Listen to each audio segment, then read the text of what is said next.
The fourth thing is that it must be enforced. It must be enforced. Everyone must know and understand that order is not just a desire that is designed. Order is compulsory. Order is mandatory. There is no way around it. There's no way around it. So you've got to enforce it. So there must be enforcement protocols, enforcement procedures, enforcement officers. Why do you think on the streets of Lagos, permit my constant example, there is no order? There is no enforcement.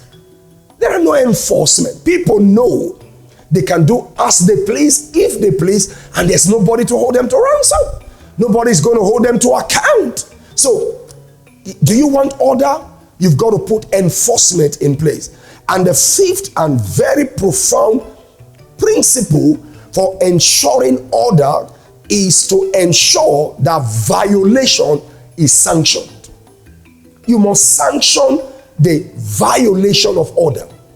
I love the way the Bible puts it. The Bible says, because sentence against an evil work is not executed speedily, the heart of man is set, is fixed to continually do evil. Why?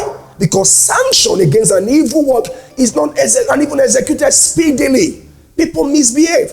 So sanctions, there's an example I will never forget. A couple of years ago, I was driving on the streets of Atlanta.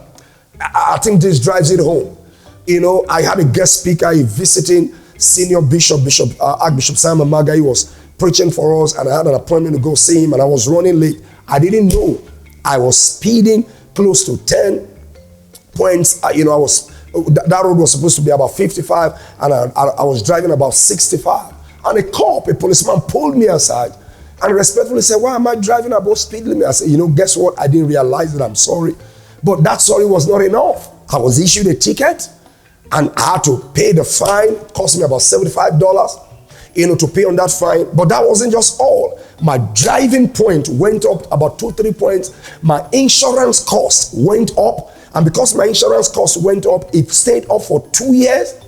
And the cost I was paying on my insurance went up close to about almost another $50-something times 2 years, plus the initial fine I paid. So when I calculated the sanctions that was placed on me for driving just about 10 points above the speed limit, guess what? I don't need any other person to advise me next time to stay within driving limit. The reason there is madness everywhere, disorder, chaos, is because there are no sanctions. People ride roughshod and they go scot-free. Nobody holds anybody to account. By the way, permit me, America has 330 million people. Nigeria is just about 220 million tops, maybe 220 tops. So it's not a crowd, it's not a number. It's just our lack of order. Our true lack of order is why we have the chaos and the bedlam on the streets and in many other aspects of our national life. So friends, if you want to ensure order, you've got to design it, you've got to teach it, you've got to superintend it, you've got to enforce it, and you've got to sanction violation of it.